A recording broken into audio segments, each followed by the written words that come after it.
the threefold aspect of the societal and class question.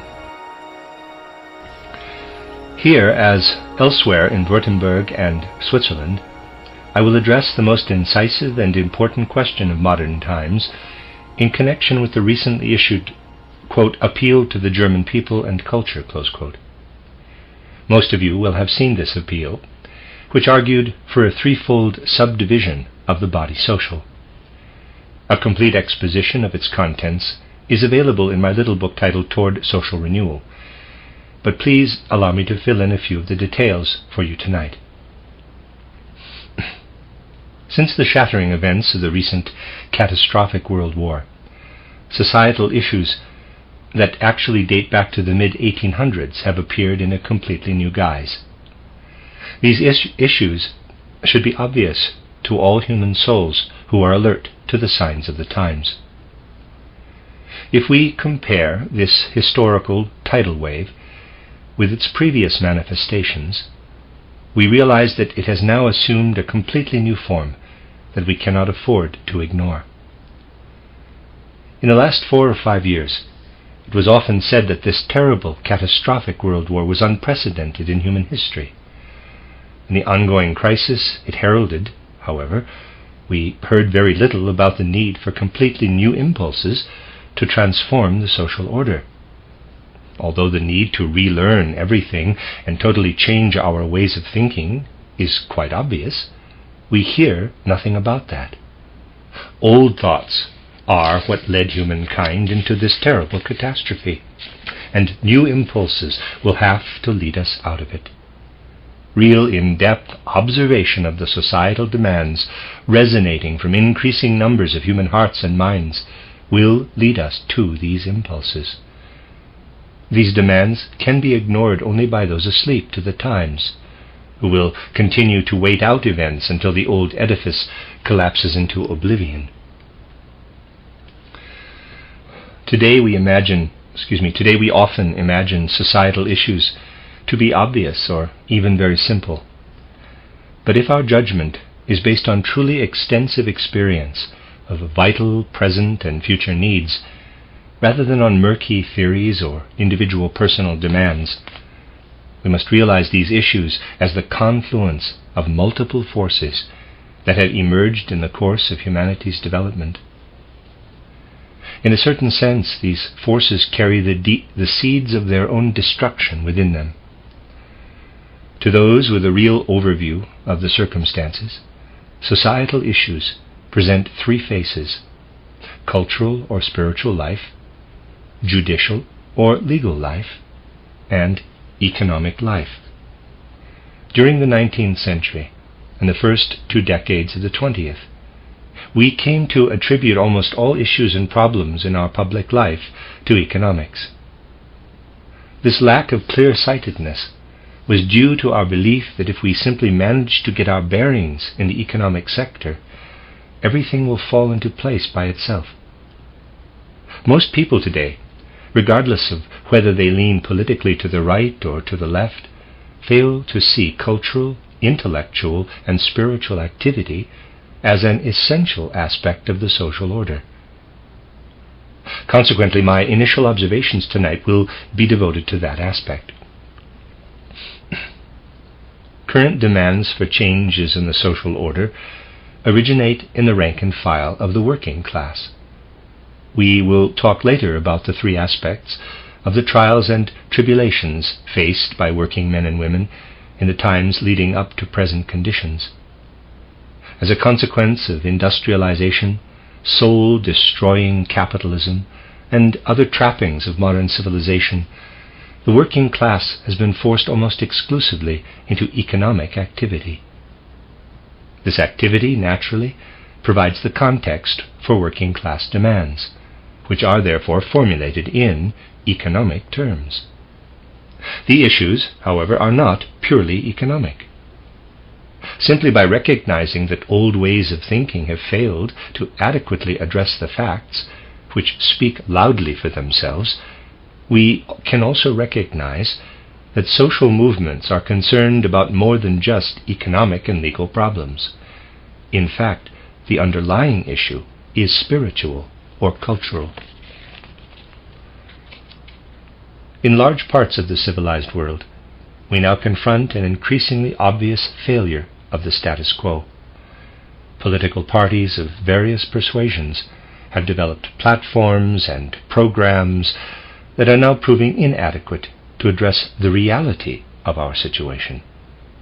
It is no longer enough to perpetuate old party platforms. We must confront the facts directly, with all due seriousness and with a keen sense of reality. First of all, let's take a look at the development of the human activity that led to this crisis. Above all, we must look at the deep, virtually unbridgeable cleft between the working and non-working classes. The civilization enjoyed by the latter has been highly praised as a sign of great progress in modern times. Commonplace technologies now quickly deliver people and thoughts around the globe in ways that once would have been derided as utopian visions. We never tire of glorifying this progress. But today we must also add another perspective. We must ask how this progress came about. It is based entirely on an underlying structure made up of broad masses of humanity, of countless individuals whose work makes possible the culture of the few. Now, these masses have grown up.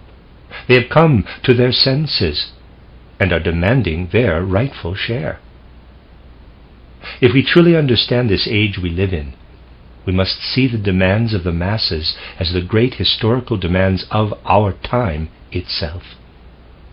We must realize that the call for the socialization of economic life represents not simply the demands of one social class, but the demands of humanity itself at this point in history.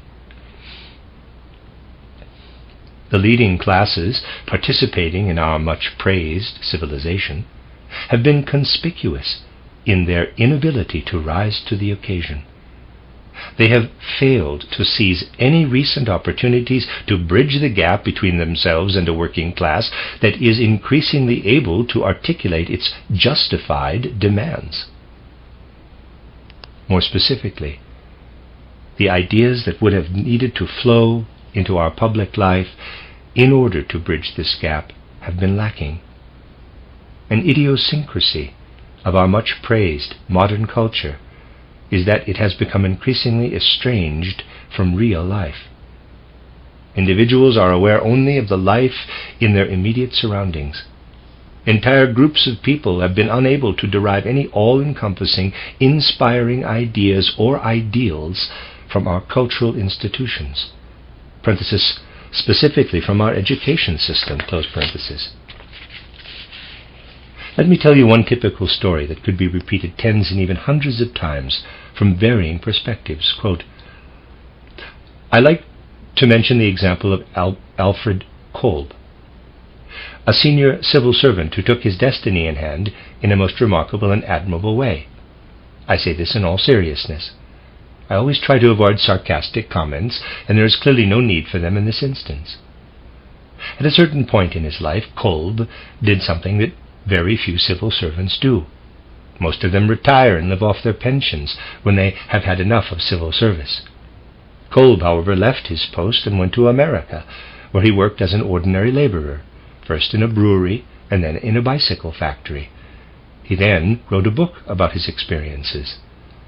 In a remarkable passage in this book, Kolb says something like this: Formerly, when I passed an unemployed person on the street, I wondered, why isn't that scoundrel working? Now I know differently. I have changed my mind about many other things as well. And I know that even the worst treatment life deals out does not look so bad from the viewpoint of a comfortable study. Close quote. I think that's Steiner speaking, but it's unclear. So they separated that off in the text, and I might have, I was using a different voice, but I think that that's still Steiner just giving this story. Back to Steiner. This confession is profoundly characteristic of the social circumstances of our time. A product of our culture, a man with many years of human destiny under his belt, at least as many as it takes to become a senior civil servant. knows nothing about human work, and therefore nothing about human life. To learn something about the life he is supposed to, quote-unquote, serve, is a member of the leading classes. As a member of the leading classes, he has to take his destiny in hand and accept employment as a common laborer. As a result, he acquires a completely different perspective on life. This example, which is only one among many, shows how estranged the culture of our upper classes has become from the life of the masses. The broad masses of people, needy in body and soul, see firsthand how the leading classes manage the economy and realize that something is wrong. They see that our leading classes are not leading the economy in the right spirit. And now the question is, what needs to change? In many other respects, too, we can see that over the past few centuries, the leading classes have become estranged from everything that could have prevented catastrophe. In upper-class circles, people talk very seriously and developed eminently worthy opinions about all sorts of nice subjects, about loving your neighbor and human fraternity and the need to be a good human being. But they had no connection to real life. At best, their deliberations lead to investigations. In the mid-1800s, for example, the English government investigated the management of coal mines. Its findings are still pertinent today. People warmed themselves in front of coal fires while discussing human existence and human goodness, progressive morals and advanced culture. These people needed to learn that their coal was mined by poor children, as young as 9, 11, or 13, children who almost never saw daylight, because they went down into the mines before sunrise and came up only after dark. Many similar examples could be cited. But did such findings motivate the leading classes of humanity to make real changes in the social order? Well, some people will say we have seen many changes for the better, but I would say that any improvement is due not to initiatives on the part of the leading classes, but to the bitter struggle of those who suffered under their leadership. What must we look at today? We must look at what people who work from morning till night see from the outside only as they pass our high schools and universities. They know only what they experienced in primary school. They do not know how goals and standards for elementary education are imposed from above. They see only that their elementary schools are not producing today's economic leaders. This is the first face of the societal issue. In spite of all the praise we lavish on the cultural facet of our life, including our education system, it is no match for the tasks and challenges of our time. Next, let's look at the economy. When workers first began to organize and demand their share, and industry leaders often noted dismissively that if everything were divided equally, each person would get very little. After a while they dropped this objection, because although it is quite true on the one hand, it is very stupid on the other. Recently we have heard it again, with increasing frequency, but it actually misses the point. If we understand the unique structure of our modern economy, we know that the actual underlying reasons for the physical and psychological hardships endured by the working class are quite different.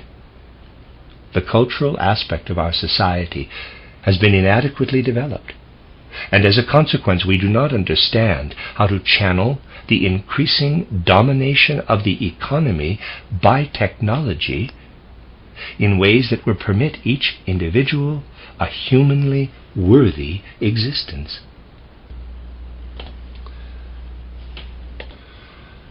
To be sure, it has often been pointed out that the modern workers' movement emerged in reaction to modern technology, machinery, and soul-destroying capitalism. We have forgotten, however, that in our society the cultural domain has been incapable of controlling these factors as they appeared. Why is that the case? As machines, industrialization and capitalism developed, humanity began to see state takeover of cultural affairs as a major, desirable step forward.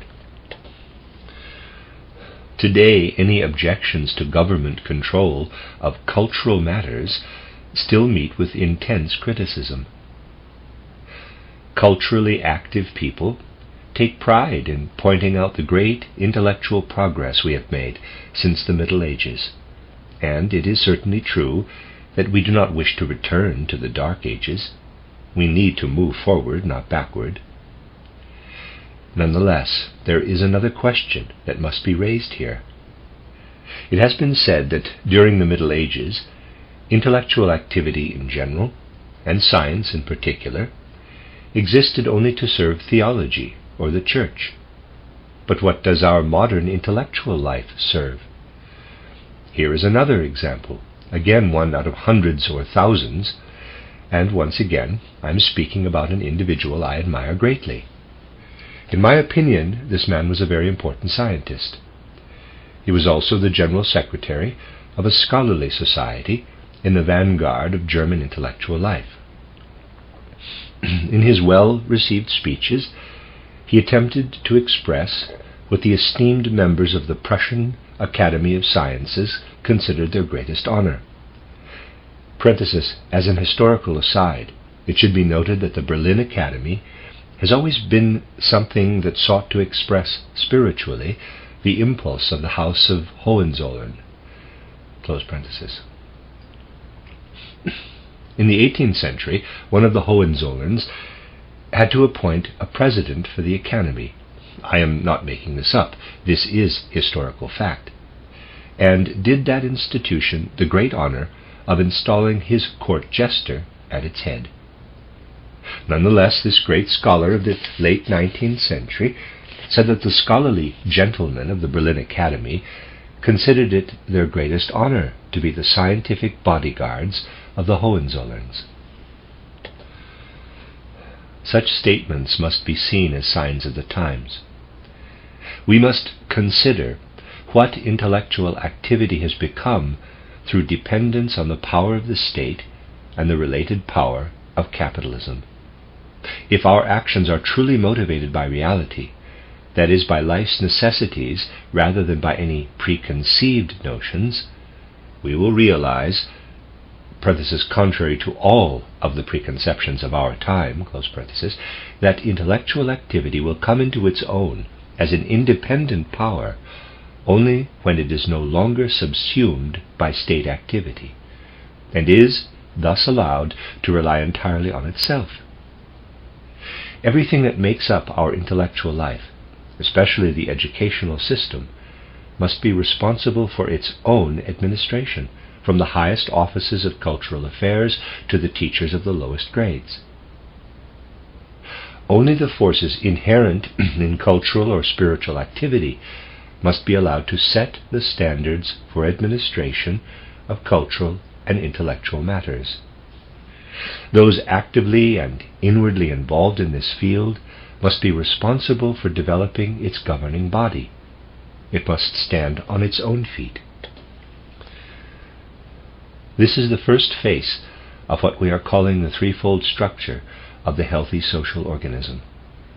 An independent field of cultural or spiritual activity will relate to life very differently than the antisocial cultural spiritual activity we have gradually fallen into and seemingly feel no need to escape. We need to hear from individuals with real experience in this field. For years I taught at the Berlin Workers' School, founded by Liebknecht. As a result, I know how to draw on sources of cultural and intellectual activity that are available to all, instead of being luxuries reserved for the privileged classes. The man's name is Liebknecht. Once found, these sources allow us to speak to all individuals who aspire to a humanly worthy existence for both body and soul. From my practical experience, I know that my working class students always understood me better when I spoke out of such sources. Because of my students' sense of cultural obligation, so to speak, there were also times when I had to accompany them to museums or other such establishments that did not represent a true folk culture, but testified to a culture of the few. I realized then that the schism between classes was also a cultural gap. My students could not really absorb or inwardly participate in outgrowths of the culture of the few. This is a mistake that is still often made today. We think that we are, quote, educating the masses, close quote, when we throw them the crumbs of what our universities, high schools, and other institutions of higher learning have cultivated, based on the social sensibilities of the few. We go to great lengths to educate adults with our public libraries, community colleges, people's theaters, and so on. But we consistently err in believing that we can convey the culture of an exclusive minority to the masses. We cannot. Our times demand a cultural life that includes all social classes. The development of such a culture, however, requires unity between the producers of culture and its intended participants, along with all their sensibilities and social backgrounds. It is not enough to throw people crumbs. On the cultural level, the entire populace must work as a whole. To make this possible, however, cultural affairs must be freed from governmental and capitalist economic constraints. In one short lecture, I cannot go into great detail about the need to extricate cultural and intellectual institutions, especially the school system, from governmental and economic influences. I cannot even tell you everything that is included in my book titled Toward Social Renewal. But the first prerequisite for the development of a threefold social organism is a cultural and intellectual life that is allowed to develop on the basis of its own intrinsic values. We need not be afraid of a culture of this sort. Even if we hold a low opinion of human beings in general, we need not fear a general reversion to illiteracy if parents are not legally required to send their children to school. To the contrary, the working class will become increasingly aware of the benefits of education. If working class children are not obliged to go to school, they will not be kept at home. Their parents will send them voluntarily. The proponents of comprehensive schools in particular have nothing to fear. Comprehensive schools are the only possible outcome of fostering the independence of cultural institutions. That is enough for now about the separation of cultural affairs from the state and the economy. The second area of life that we must consider in studying modern social issues is the sphere of rights. People have talked and written about civil rights from many different perspectives. But if our observations and perceptions about them are based on reality, scholarly definitions make as much sense as defining the colors blue and red, which are readily accessible to anyone with normal eyes. Similarly, the rights to which all individuals are entitled simply by virtue of being human are evident to any alert human mind, and the minds of the modern working class are increasingly alert. In the domain of the law and civil rights, the modern leading classes find themselves in an unpleasant and contradictory situation. On the one hand, the old patriarchal system has become useless to them, and they cannot help but encourage a certain level of democracy. It is in their best interest as capitalists to hire skilled workers with certain mental abilities. Unfortunately for the capitalists, however, encouraging individual faculties of the human mind tends to make other abilities emerge all by themselves. Of course, the leading classes hoped to develop only those abilities that make for skillful factory workers. Concomitantly, however, working class minds awoke to the circumstances of the old patriarchy, and became aware of human rights. They then began to wonder whether the modern nation-state really provides a fertile ground for these rights. Instead of universal human rights, they saw privileged and underprivileged classes, and the result was what we call the class struggle of the working class. Underlying this struggle is nothing more or less than the great and justified demand for a humanly worthy existence for all people. The rights issue is the second aspect of the class issue, but we cannot become fully aware of its significance without considering the third aspect, namely the economy. The economy has subsumed two things that really do not belong to it: human labor and capital. Only the circulation of goods actually belongs to the economy. It seems to me that the events of recent years should have taught us that the workers themselves are the most important factor in the proletarian social movement. Given the current state of affairs, simply listening to lectures about the working class does not equip us to assess the real situation of the working class. We would need to have seen for ourselves how over the decades workers have spent many evening hours after days of hard work coming together to learn about the modern economic movement and the significance of labor, capital, and the production and consumption of goods. We would need to have seen for ourselves how the working class hungered for education, while the upper classes went to the theater and devoted themselves to other amusements, perhaps casting a glance from on high at the miserable life of the working class. Meanwhile, the workers were growing and learning and developing a cultural life of their own. It is a shame that the working class issue is still being construed as simply a question of bread and hungry stomachs. It is a shame that we have taken so long to realize that all working class struggles originate within the demand for a humanly worthy life that does not allow either the body or the mind to waste away. But while workers were reflecting on their collective situation and learning about the modern economy, they were also becoming conscious of their individual situations in a life controlled by the upper classes. They were told that history reflected a divine or moral world order, or at least an order based on ideas and ideals, but all they could see was that their work produced the profits that supported upper-class lifestyles. That is why the words of the titled Communist Manifesto resonated so deeply with them and made them conscious of their situation. In spite of all recent progress, workers are still condemned to let their labor be bought and sold in the market like a commodity.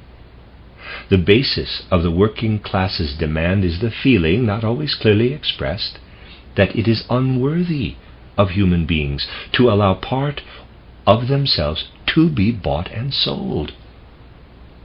Entering into a wage relationship means selling one's labor, and the selling of labor belongs to older times. It is a remnant of serfdom.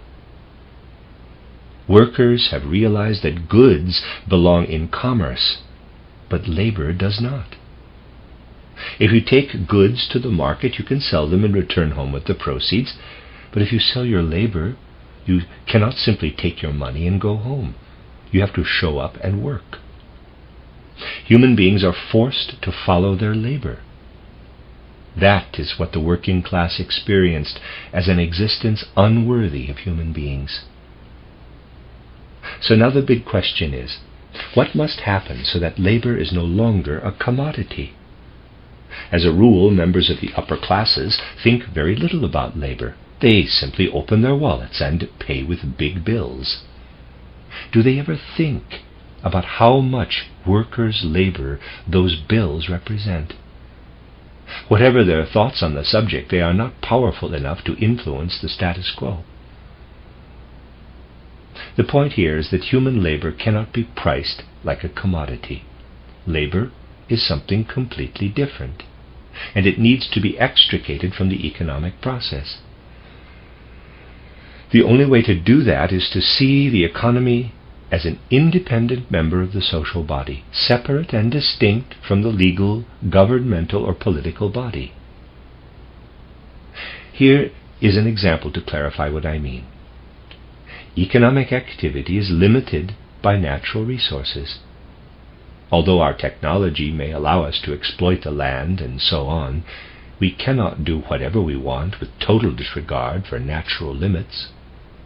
Just imagine a group of large landowners, capitalists in their own right, deciding, in quotes, that to maintain current returns, there will have to be 100 days of rain each summer, interspersed with so and so many days of sunshine. Of course, that would be absolute nonsense, but it does point out that we cannot decide how natural forces will affect this year's grain crops. Nor can we alter the economy's base of natural resources in any other way. We must submit to the forces of nature. They exist alongside and independent of the economy. Similarly, the economy must be limited by the sphere of rights. Natural forces do not depend on economic cycles in the marketplace, and human labor should be similarly independent. Human labor must be recognized as separate and independent from the economy, just as if it were a force of nature. If it is transferred to the sphere of rights, where it belongs, true equality among individuals will develop. Real civil rights can develop only when the true character of human labor is acknowledged. The extent, type, and time of work will be determined before workers enter the economic process. They will then relate as free individuals to their supervisors, who will be cultural, spiritual co-workers rather than capitalists, as we will see shortly. No matter how favorably we view labor contracts, so long as they establish wage relationships, workers will not be satisfied. A humanly worthy existence for all will result only when contractual agreements govern the joint output of supervisors and workers, but not labor itself. Then the worker-supervisor relationship will be one of voluntary partnership. This is what workers basically hope to accomplish, even though they may not yet be able to articulate it clearly. For the working class, the actual economic issue, parenthesis, and their actual economic demand, close quote, is to extricate labor from the circulation of goods in the economy and to establish it as a right within the second member of the social body, the legal or political system. Capital must also assume a new form in the context of the political system, although how private property should be reorganized remains a puzzle to many. The basic principle seems least difficult to grasp with regard to spiritual property. In this regard, our thinking is already somewhat socially responsible. We recognize that no matter how clever or talented individuals may be, parenthesis, and in spite of the fact that they bring their gifts and talents with them at birth, which is a different issue, close parenthesis, they would not be able to produce socially valuable innovations, whether practical or cultural, in isolation from society.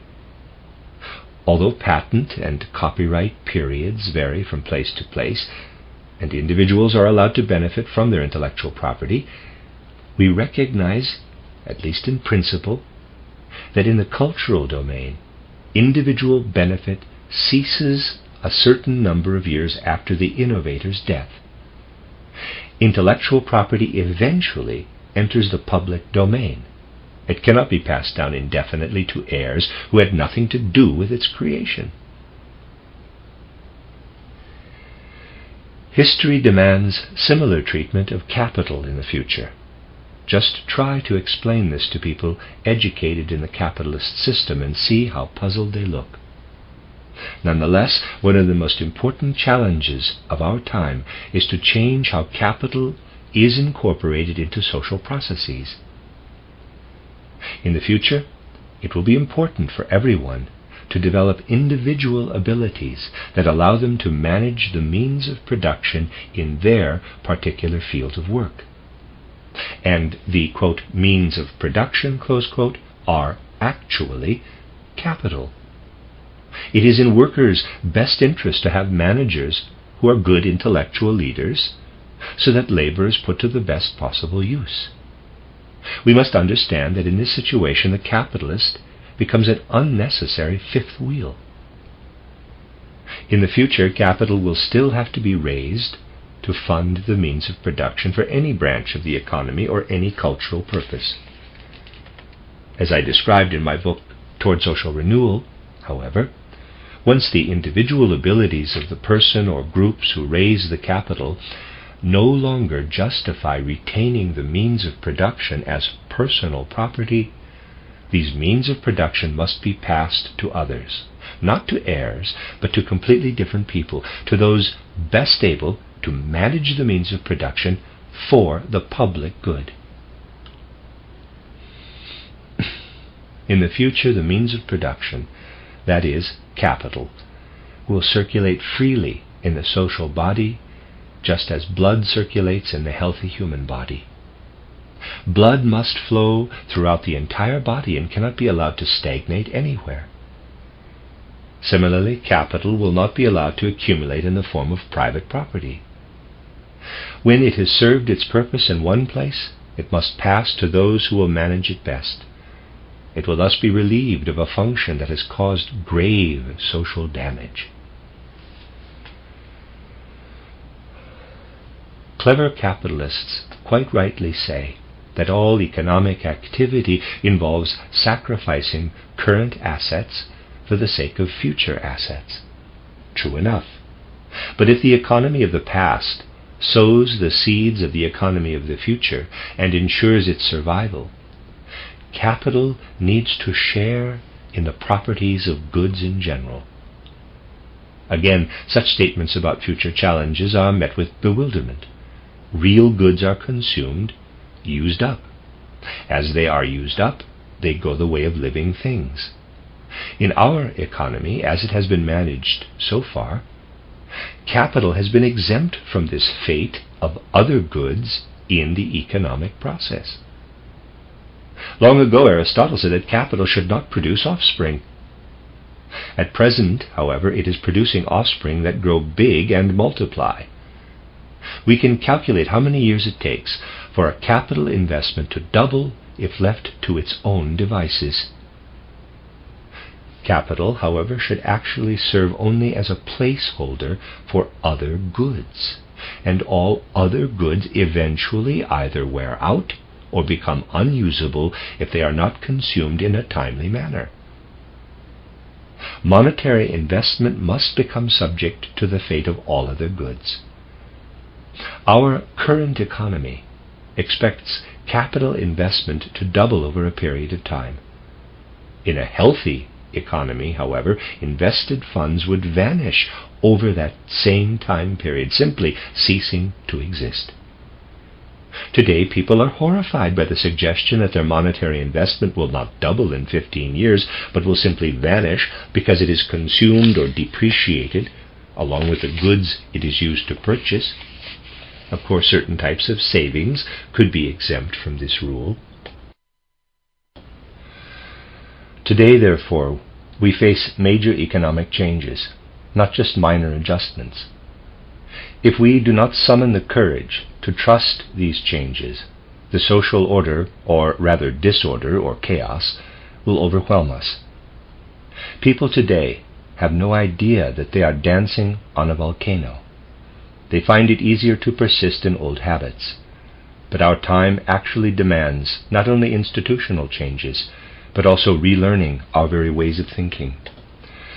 When labor and capital are extricated from the economy, that is, when capital flows back to the public, and labor is given back to free individuals as their right, the only remaining economic processes are the production, circulation, and consumption of goods. The economy then deals only with the values of goods. In the independent economic member of the healthy social body, we will not produce simply in order to go on producing.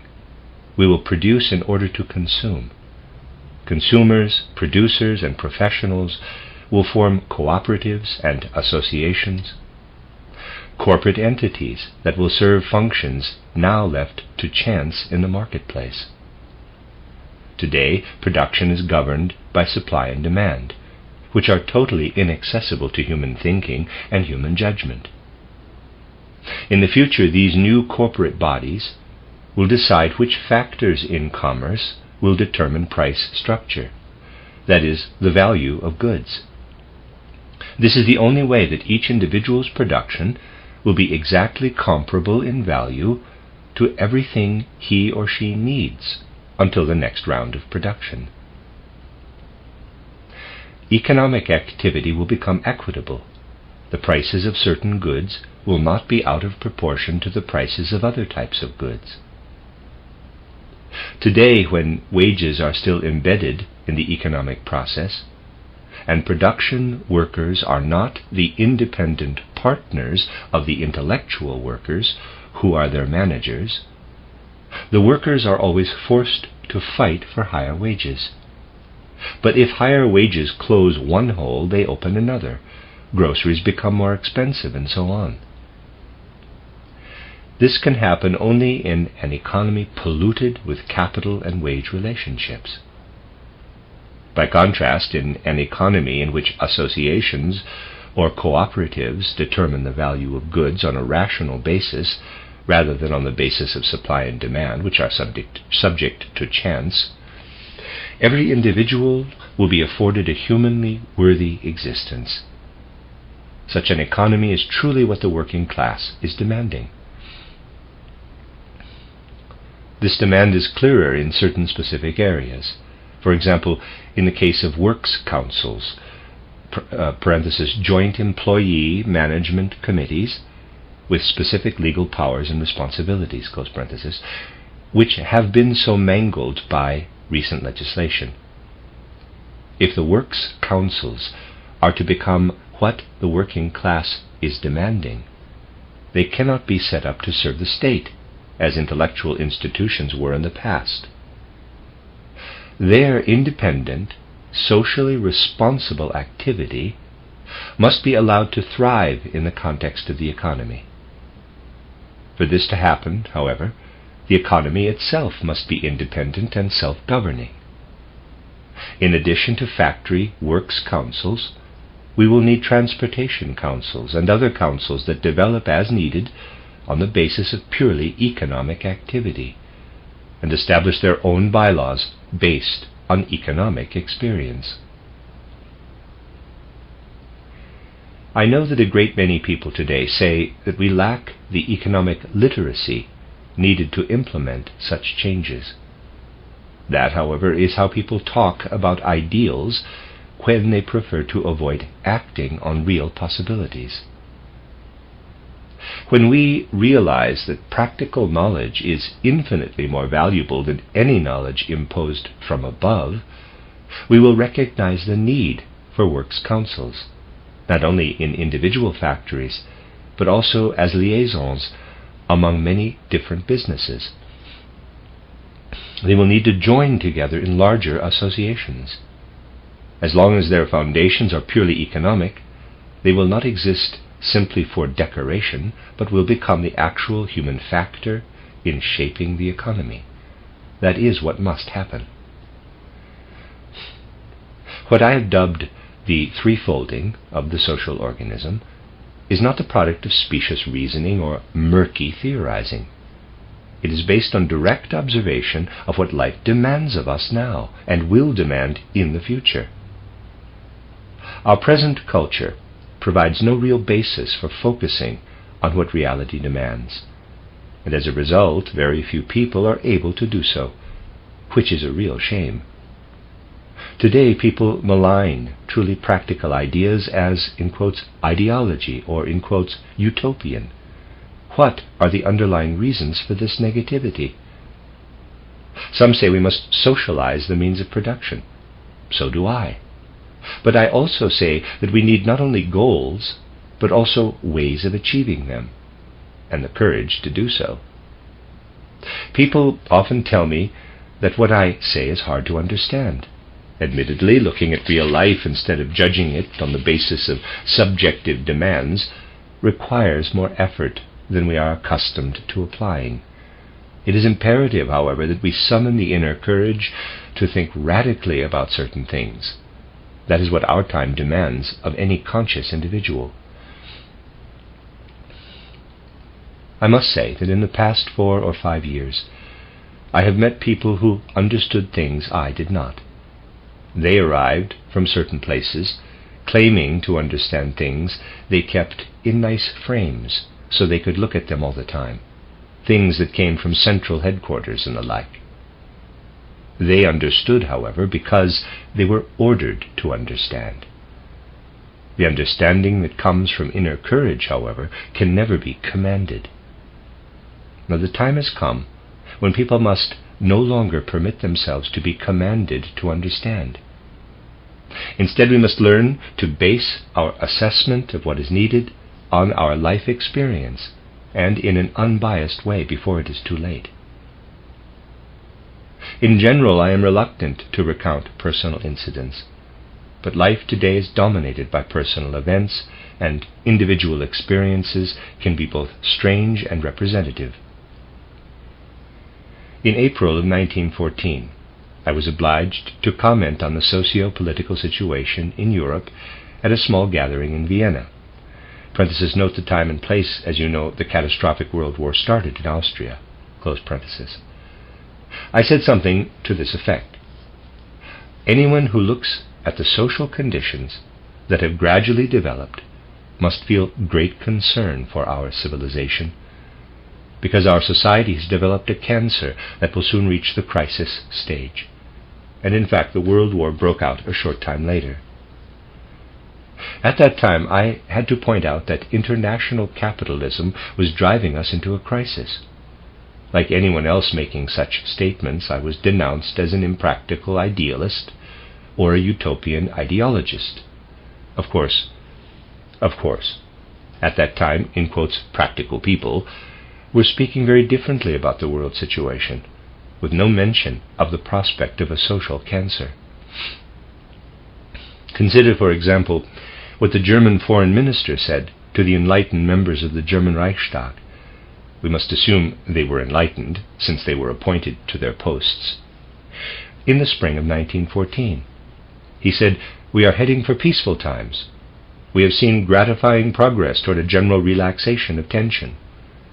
We have a very positive relationship with Russia, and the cabinet in Petersburg is not listening to the press hounds. Promising negotiations with England are likely to conclude soon, to the benefit of world peace. Relations between the two governments are continuing to deepen."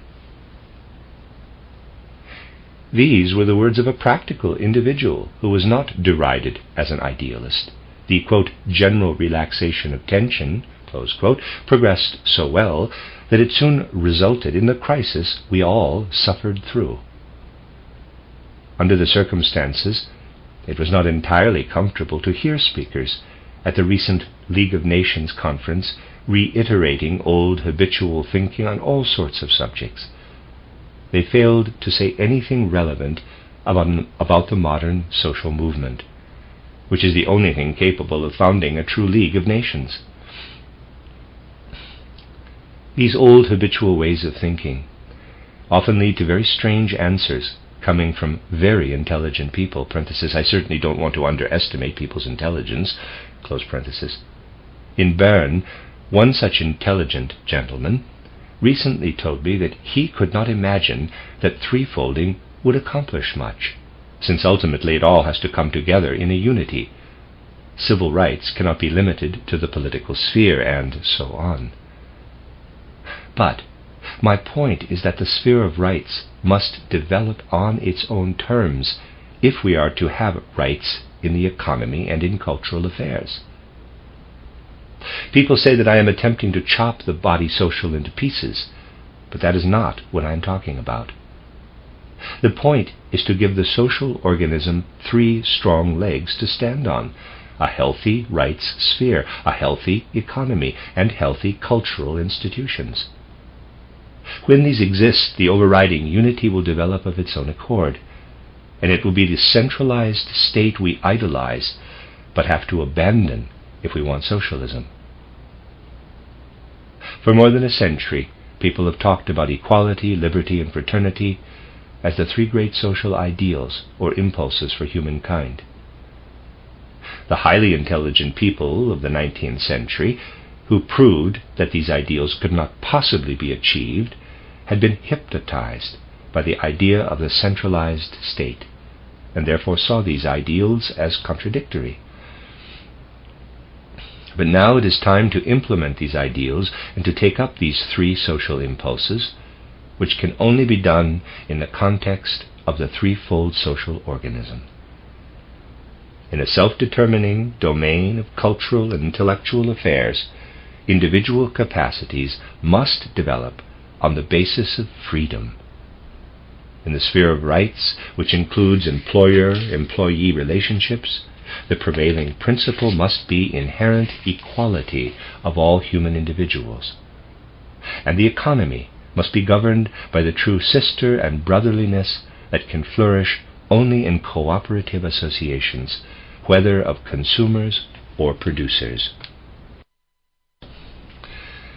Liberty, equality, and fraternity will each be able to prevail in one of the members of the threefold body social.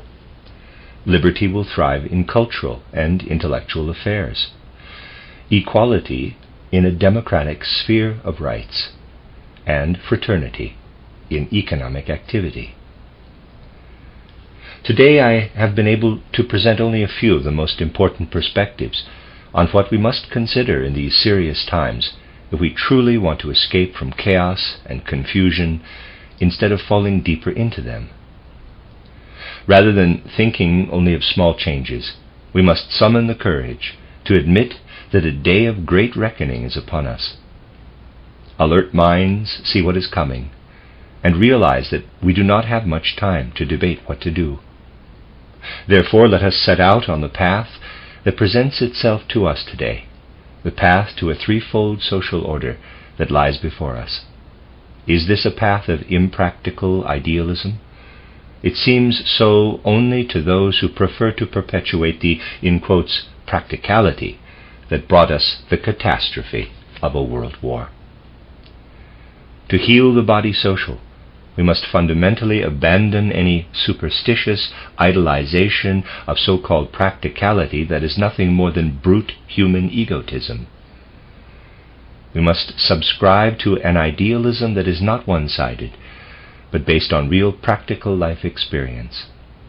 If we are seriously concerned about our time, we must inquire about ways of healing the grievous injuries that are being inflicted on our society. We can only hope that more and more people will ask this question and find this path before it is too late. It could indeed be too late very soon. Concluding remarks. After a discussion largely dominated by party and union functionaries, Rudolf Steiner rose to speak again. I am afraid the discussion would have been more fruitful if the speakers had actually gone into the issues I raised. Since that did not happen, I will only be able to draw your attention to a few individual points in the time remaining. Several speakers said that I did not present anything new. However, I am very familiar with the development of the socialist movement, and what I presented today is based on an actual experience of how the recent international crisis reorganized our society. Anyone who claims that what I said is essentially nothing new needs to be made aware that this claim is fundamentally untrue. The reality of the situation is quite different. the speakers failed to hear the new element in what I presented.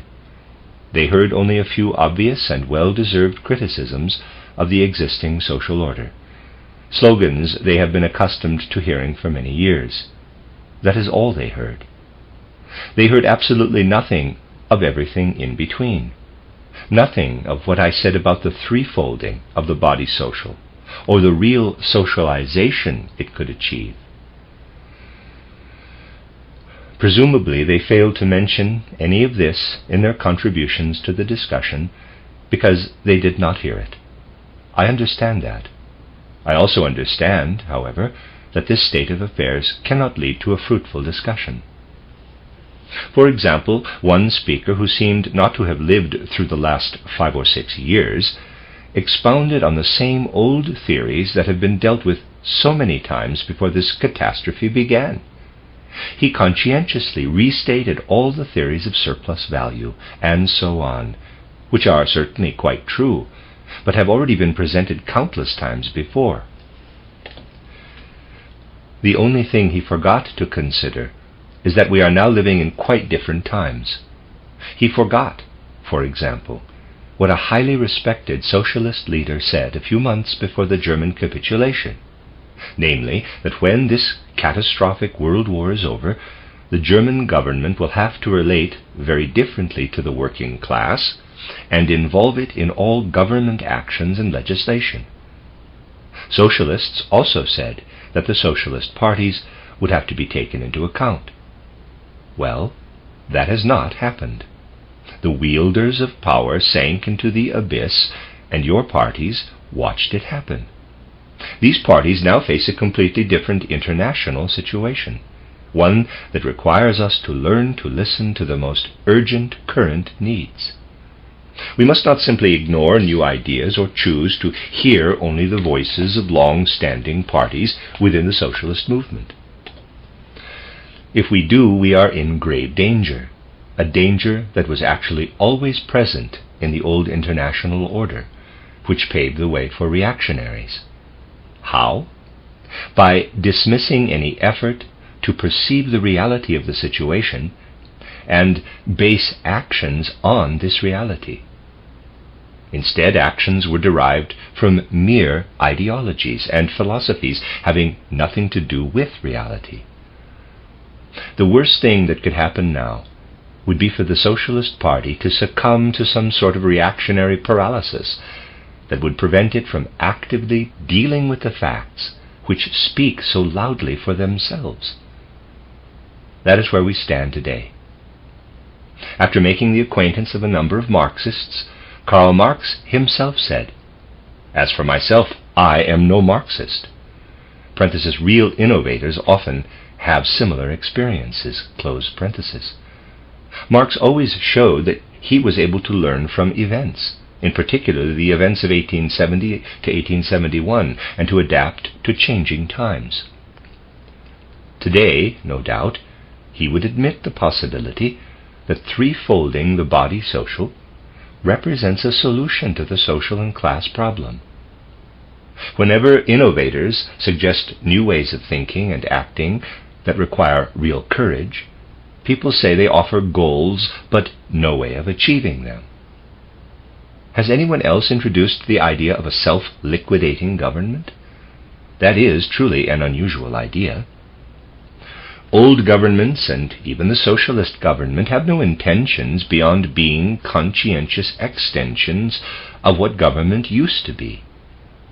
What we need, however, is for government to retain the initiative only in the center, that is, to retain oversight of security services, public hygiene, and the like, while leaving the economy and the domain of cultural affairs to manage themselves.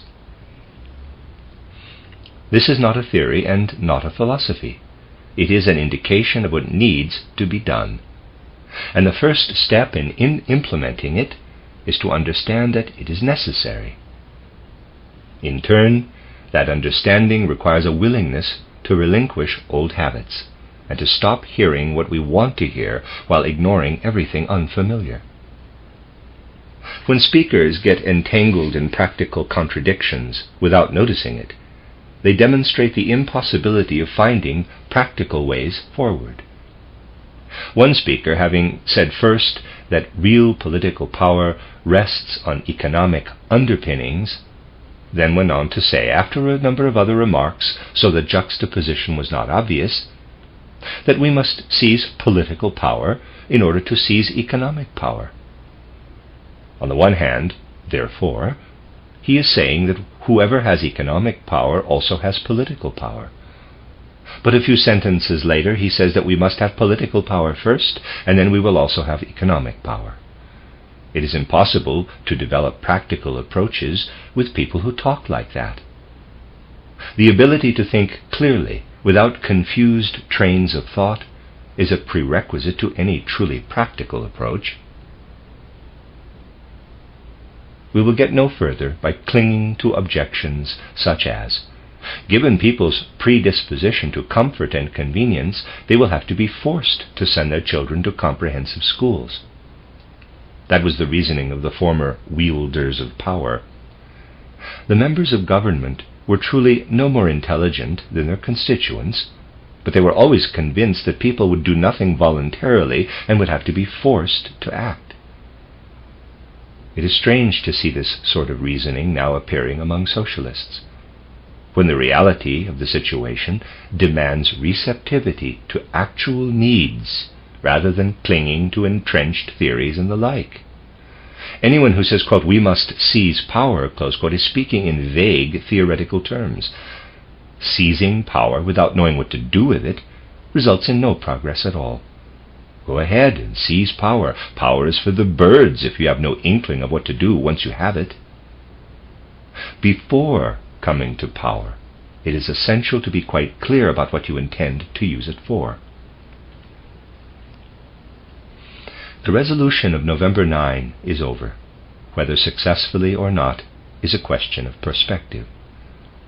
The international community sees the revolution as bogus because those who seized power do not know what to do next, other than issue calls for unity in accordance with old party platforms. But there is only one way of inspiring unity, namely to see where the actual damage lies.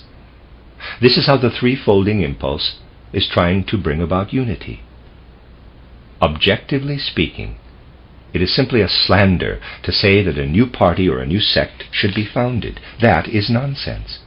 Even if the resolution was passed by numerous assemblies, I am quite certain that it would never be implemented, because doing so would soon unseat those presently in power. There is no reason to fear any threat to unity. But there is one way of effectively destroying unity. Just insist on your own principles. Say, quote, if you do not agree with me, there is no unity, close quote. That is what many people today really mean when they preach unity. As I said before, I regret not being able to go into detail, because not one of the speakers who contributed to the discussion really touched on anything I actually presented in my lecture. In the end, they even accused me of philosophizing. These speakers would starve as philosophers, and it is highly debatable whether the last speaker's philosophizing would help us discover anything that might really be helpful in the current situation. The impulse of threefolding society was first presented in the context of foreign policy during the recent catastrophic war, when I believed the time was right. That was long before the monstrosity of the peace treaty of Brest-Litovsk. At that time, on the basis of this threefolding impulse, it seemed right to me to seek some kind of equitable balance with the East, rather than what actually happened. No one understood this, and the well-known consequences of the Brest-Litovsk Accord followed. Today it is essential to find people who will act differently than those to whom I initially presented the threefolding idea. A brochure about responsibility for the war, which will appear in the next few days, will tell the world about how the great crisis broke out and about what was actually going on in Germany in late July and early August of 1914. It will also show that people did not think for themselves, but were content to let the authorities think for them.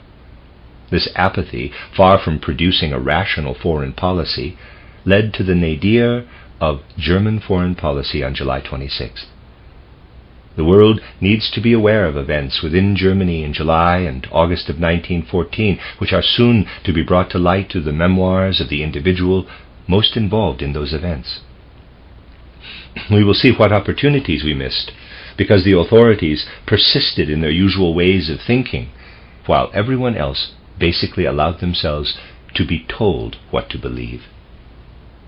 But enough about this. We've heard it often before. The war profiteers were followed by revolution profiteers, and the warmongers were followed by the revolution monger, and in both cases, their relationship to the profiteers was roughly the same. It is time to move beyond inciting violence and upheaval. We must also move beyond accepting the political leadership of any authorities whatsoever, whether socialists or others. We must become capable of judging for ourselves. But this will not happen if we dismiss all proposals based on the actual requirements of our time. I will not go into the contributions that distorted and misrepresented the spirit in which my observations were intended. It is objectively inaccurate and derogatory to claim that I attempt to bridge differences with goodwill. I did not talk about bridging differences with goodwill. I talked about organizational changes that need to happen.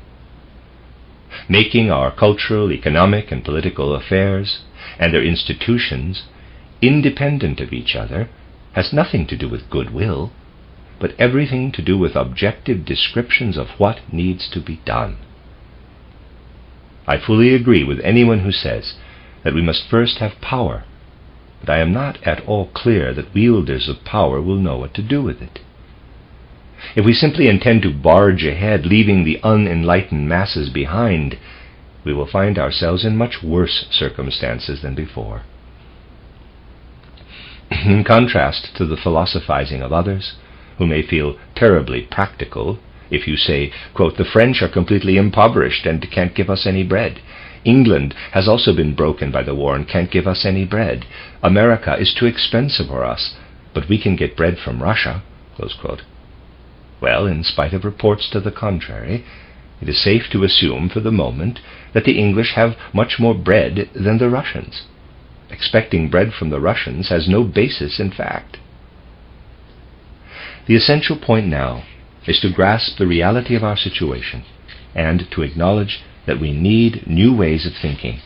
Our old intellectual institutions were incapable of creating an equitable society.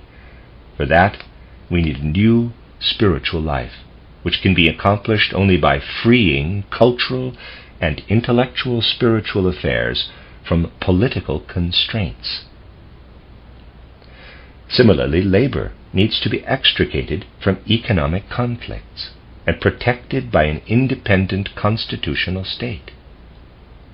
We also need equitable pricing, which can happen only in the context of self-regulating economic activity. These are all things we can actually work toward, not mere revolutionary phrases.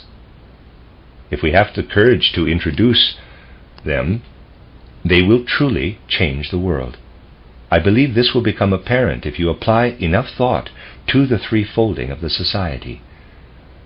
These changes could be introduced in a relatively short time. Once a healthy threefold organism exists, it will revolutionize our circumstances. If it is adopted internationally, we will no longer need to trumpet world evolution, because the revolution will happen as a matter of course. Demanding revolution will not make it happen. It will happen only if we identify seminal ideas that will grow and bear fruit for all. We do not need to waste much time talking about this, but we do need to understand what must happen. Threefolding society has nothing to do with ideologies, utopias, or philosophies. It is an action plan, a working plan, not a description of some future state. Every house needs a working plan or a blueprint. and so does the reorganization of society. This reorganization will not be implemented by anyone who holds back, whether socialists or others, but only by those who really intend to move forward. I am afraid those of you who heard only, quote, old ideas, close quote, and, quote, nothing new, close quote, here today would lead us into chaos, not out of it. For once, let us be seriously receptive to ideas that are unaccustomed and new, ideas that out of complacent habits of thought we are inclined to ignore completely, editing out all but our own pet phrases. We need to change our thinking. Before it is too late, humankind must appeal to new thinking habits, new mindsets, and new schools of thought. Once again I tell you, if we do not find the inner courage to do this, it could soon be too late.